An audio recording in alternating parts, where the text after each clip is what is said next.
istiqamah khairun min alfi karamah. Satu keistiqomahan lebih baik daripada 1000 karamah. Saking dahsyatnya istiqomah itu.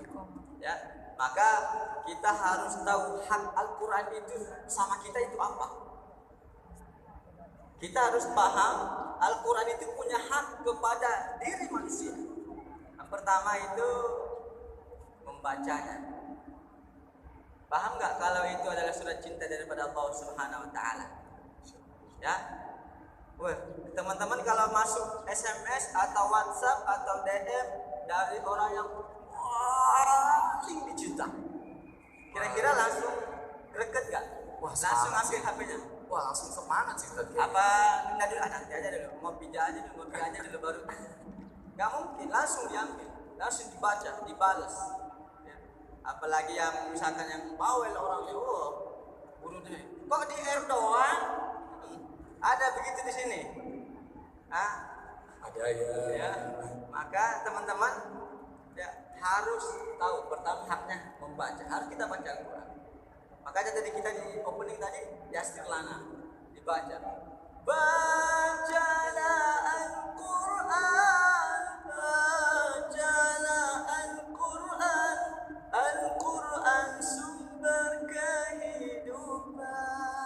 Masya Allah. Antum mau apa? Ada di situ semua. Ya. Yang kedua, mentadabburinya. Mentadabbur. Ya. Yang ketiga ini karena waktu kita singkat. Waktunya singkat berapa menit? 40 menit. Nah, yang ketiga ya. Iya. Ketiga itu kita harus menghafalkannya. Ya. Yang terakhir mengamalkannya. Coba ulang, Bang. Siapa tadi? Pertama apa? Membacanya. Yang kedua, mentadabburinya. Yang ketiga, menghafalkannya. Yang keempat, mengamalkannya. Nah, saya mau tambahin satu lagi. Mendengarkannya. Ini paling mudah ini, paling mudah. Kalau nggak bisa membaca, karena dari penelitian itu Indonesia mayoritas Muslim, tapi 65% itu belum bisa baca Al-Quran. Mungkin kita salah satu dari antara 65% itu.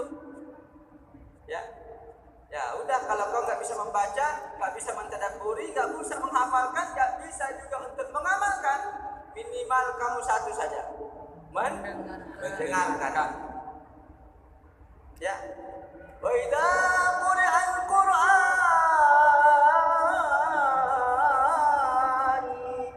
fastami'u lahu wa ansitu la'allakum turhamun. Ya, jadi kalau misalkan dibacakan Al-Quran itu makanya ada ayatnya. Kalau ada orang baca Quran, dengarkan. Dan terakhir lagi tambah lagi lingkungan memperbaiki. Ini teman-teman yang ngajak pergi pengajian itu ikut baik-baik. Gigit dengan gigi geraham kalau kata Imam Syafi'i. Ya. Karena kalau teman yang ngajakin senang banyak enggak? Banyak, ngopi bro. Ya, nonton bro, nongkrong bro. Tapi kalau teman yang ngajakin tenang, sedikit ini bro, pengajian yuk, ke army yuk, acara Istiqlal yuk, itu jamaah yuk. Wah sorry, saya udah ngaji, saya mau ngaji. Wah, enggak, nonton. Oh nggak mau, saya mau ngaji dulu. Nanti gue yang terakhir. Oke, bisa nggak lagi? Ada yang begitu di sini? Wah, bisa. Ada. Mana orangnya? Mana? Ada. Masya Allah.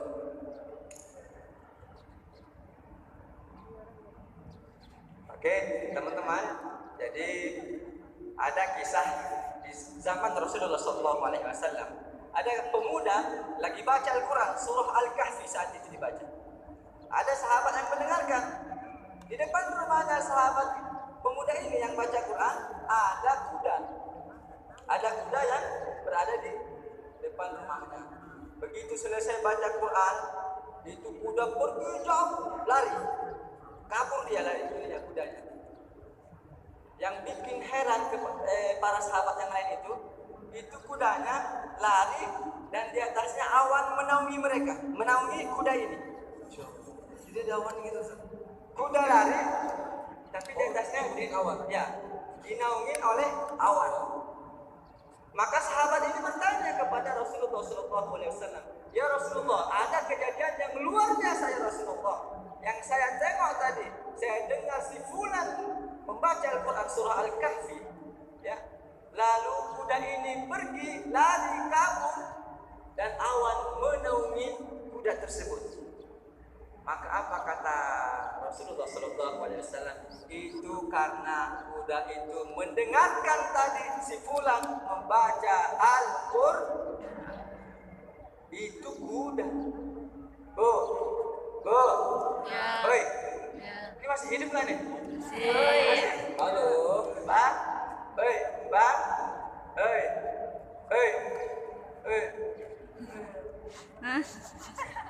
Itu kuda itu. Kuda. Mendengarkan dapat naungan daripada awan. Bagaimana kalau manusia yang mendengarkan? Makanya di dalam surah Jin, halo nah, ini anak saya ini sini. Halo.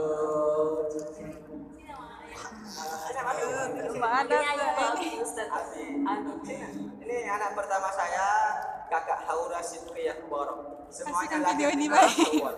Yang ada anaknya. Saya lahir bulan Syawal, nikah di bulan Syawal, anak pertama lahir bulan Syawal, anak kedua lahir bulan Syawal. Masya Allah. Jadilah keluarga Daeng Syawal. Jangan lupa di follow Instagram Ustaz ya. Ya. Nah, anak pertama alhamdulillah jalan mau 2 juz. Usia mau 4 tahun. Mau berapa tahun? 5 ya? Oh, 5 tahun. Coba sini. Udah langsung 5. Sini Kakak Haurana. Sini sayang. Itu kayaknya istrinya. Sini. Itu kayaknya istri beliau. Mami, Istri beliau.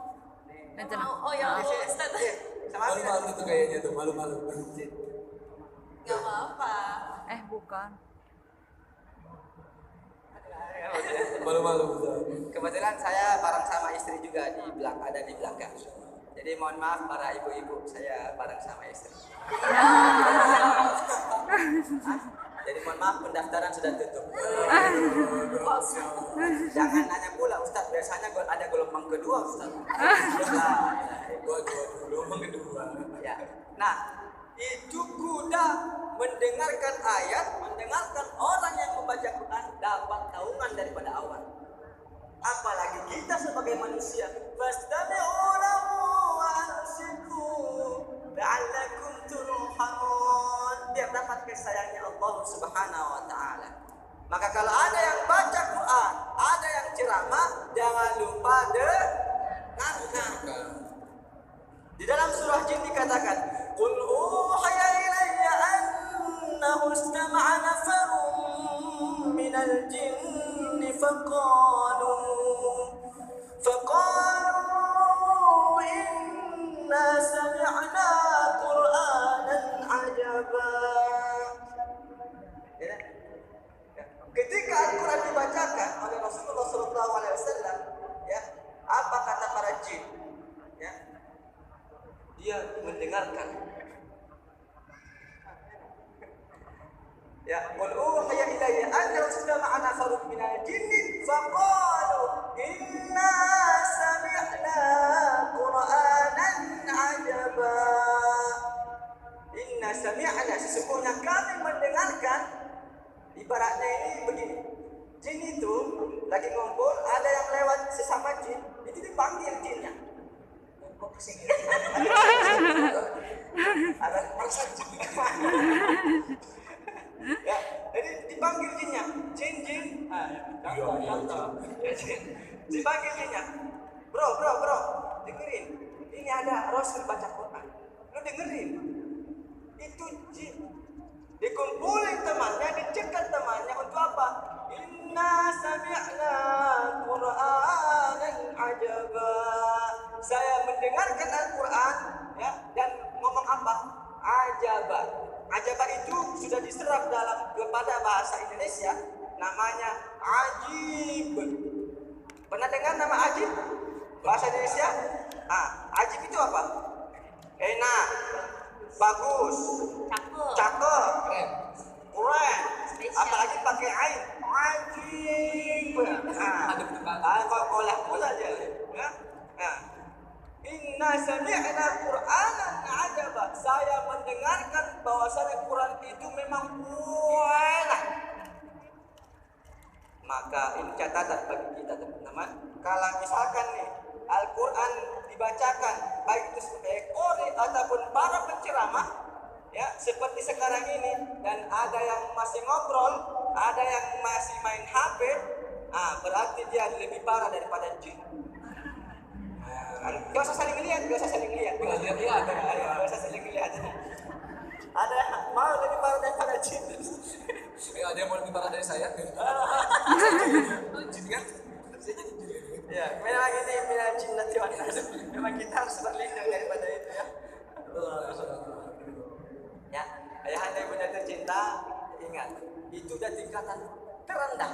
Kalau kata mampu membaca, kalau kata mampu mengajarkannya, kalau kata mampu menghafalkannya, kalau kata mampu mengamalkannya, kalau kata mampu mentadabburinya, maka ingat, paling terendah, dengarkan. Duduk, diam, dengarkan. Udah. Hatta kau tertidur dari tempat itu, biarin, kau tetap dapat pahala. Belum mampu juga, amati saja lah. Ini payah betul ini masyarakat begini. Netizen ini biasa begitu tuh. Ya, Ustaz kalau nggak mampu mendengarkan, Masih nanya lagi. udahlah. Langsung aja terkitkan lah. Dibacain ya. Ya dibacain aja sekalian lah. Ya sini aja sekalian itu orang. Tuh tadi ya, Masya Allah banget tuh. Jadi kalau misalkan agar kita termotivasi gitu ya Ustaz ya. Jadi dibaca ya, terus kita tadaburin, diamalkan ya, minimal didengerin lah gitu ya Ustaz ya. Kalau Ustaz sendiri nih, pengalaman gimana tuh Ustaz? Mungkin kan Ustaz pasti pernah muda kan? Terus sekarang berarti saya udah tua gitu ya. Agak.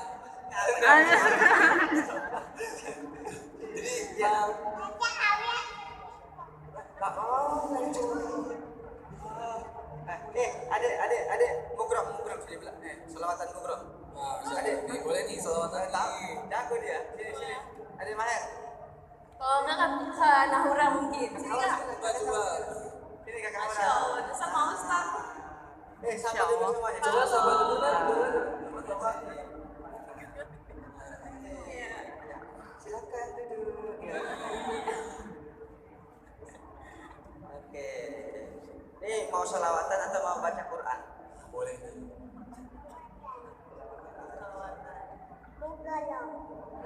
Coba. Oh, Mahnya dulu coba. Iya, nggak apa-apa. Mubarak.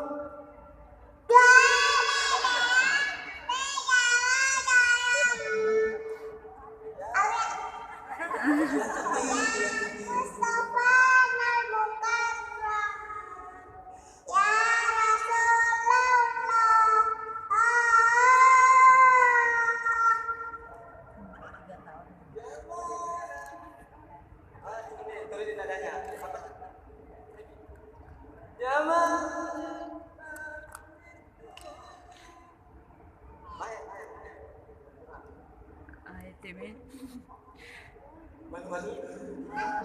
Baru mau nanti mohon doanya abang kakak semuanya tanggal 6 bulan 6 ini ya milad ke-3 tahun.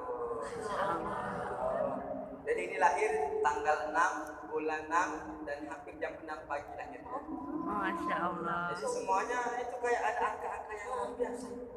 Saya tanya guru saya Habib Hasan bin Ja'far As-Segaf Nurul Mustafa, itu gimana? Kok ini bulan Syawal semua lahirnya, dan ini lahirnya cepat banget.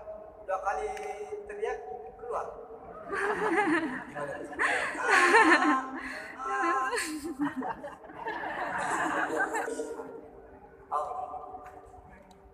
Coba. Mabruk.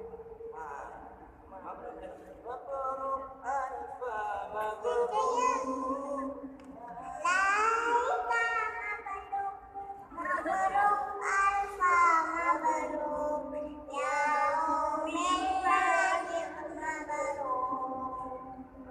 Coba sambung ayat.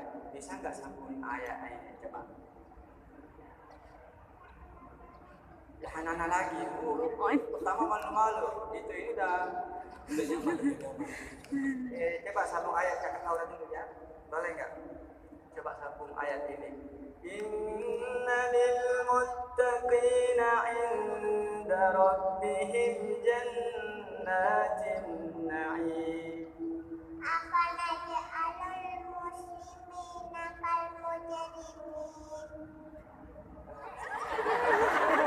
Lagi baca ya, lagi baca. Coba. Malu-malu dia. Ya,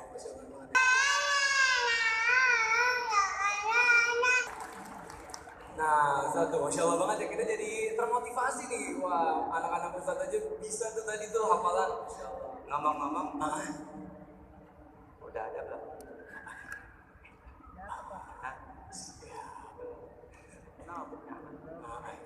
Oke, Ustadz, kita langsung aja nih ya. Langsung aja.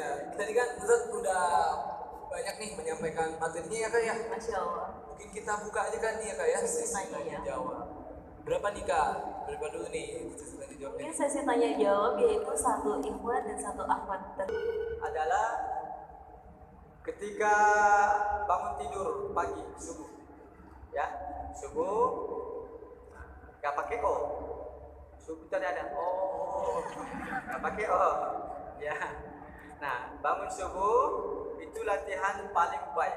Karena kenapa? Orang misalkan kita baru bangun tidur, misalkan kita lagi tidur, ada telepon masuk, kira-kira gimana cara jawabnya? Apa langsung semangat apa? Halo, ya. Lo baru bangun tidur ya? Enggak. Bohong pasti itu, ya. Pasti itu suaranya karena memang lagi suara berat. Maka itu waktu yang paling baik untuk latihan. Ya. Misalkan hari ini latihannya contoh kalau kita ada Allahu Akbar, Allahu Akbar. Wah, ini kayaknya masih bisa naik nih. Naikin lagi. Allahu Akbar, Allahu Akbar. Anak nampaknya masih bisa naik. Dengan adanya mentor nanti itu akan membantu untuk apa ya, membimbing. Naikin lagi. Allahu Akbar, Allahu Akbar. Nampaknya masih bisa naik ini. Naikin lagi. Allahu Akbar, Allahu Akbar. Masih bisa naik lagi. Naikin lagi. Allahu Akbar,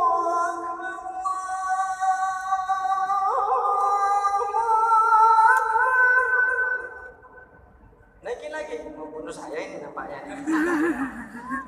Ya contoh itu. Jadi waktu yang paling baik latihan adalah di pagi hari.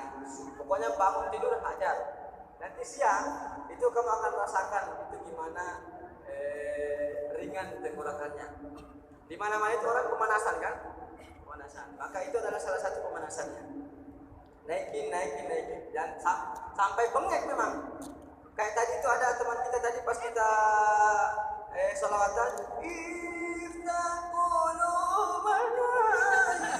Ya, mohon maaf ini contoh aja. Teman-teman latihannya berarti minimal latihan suaranya startnya seperti itu. Minimal startnya seperti itu.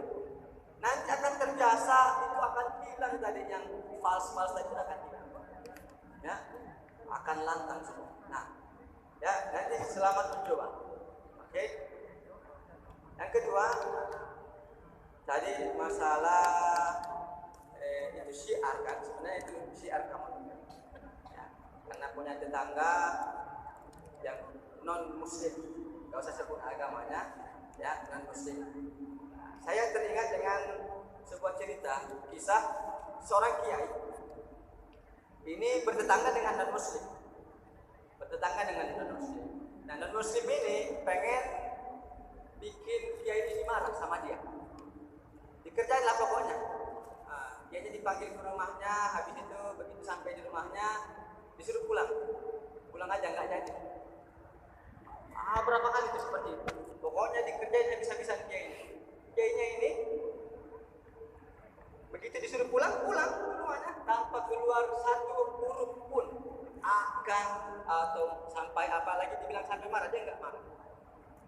Jadi heran orang kafir ini, orang non muslim ini heran. Pak, kamu kok nggak marah sama saya? Saya kan ngerjain kamu, saya yang meledek kamu kok nggak marah? Apa kata Pak Kiai? Saya nggak ada hubungannya dengan ente. Saya nggak ada hubungannya dengan ente yang non muslim ini. Makin heran, orang ini makin heran. Lah, kamu kan saya yang manggil nih, yang manggil ke rumah saya. Ini rumah saya, masa nggak ada hubungannya saya dengan ente? Maka apa kata Pak Kiai? Begini bro, beratnya kan kayak begini bro. Saya ini dalam agama saya dianjurkan untuk berbuat baik kepada para tetangga saya. Saya disuruh datang, saya datang. Saya disuruh pulang, saya pulang. Apa yang susah? Ya, jadi nggak perlu marah. Dan Rasul mengajarkan kita untuk sabar. Ya, untuk sabar. Yang ngapain sama? Contoh begini, itu kan tadi diomongin. Nih bang, mohon maaf ini ilmu tasawuf ini. Saya cubit abang ini ya. Ini tolong perhatikan baik-baik. Saya cubit abang. Sakit nggak? Iya. Sakit ya? Yang berasa di mana? Yang mana? Bahu. Nggak usah sampai dalam sini. Nggak usah sampai masuk ke dalam. Kalau sampai ke dalam hati, berarti yang jago siapa? Saya atau dia? Saya dong. Karena yang saya cubit hanya ini, tapi sampai ke dalam hati. Bisa tembus. Maka kalau hanya omongan ini, bodoh amat gua. Masa bodoh? Ya, mau diomongi, mau diapain? Rasul andaikan tidak punya ilmu sabar, nggak akan kita kenal Islam sampai saat ini. Dilempar kotoran, dilempar batu, sampai berdarah-darah. Apa kata Rasul? Mereka nggak tahu. Sampai yang punya gunung, penjaga gunung mau dihantam ke dia, mau dibolak-balikan. Apa kata Rasul? Mereka nggak paham. Bahkan berdoa untuk bagaimana supaya nanti di sini lahir generasi Quran, ulama-ulama yang kisah di Taif itu. Coba kalau ada yang ditanya seperti itu, hantam Jibril, hantam. Ya kan tadi kita harus punya ilmu sabar tadi. Yang dicubit ini, yang sakit ini saja, nggak usah sampai ke dalam hatinya. Jago banget saya. Ya, ini simple tapi luar biasa. Ya. Dan terakhir Imam Al Hasan Basri ketika bertetangga dengan non Muslim ternyata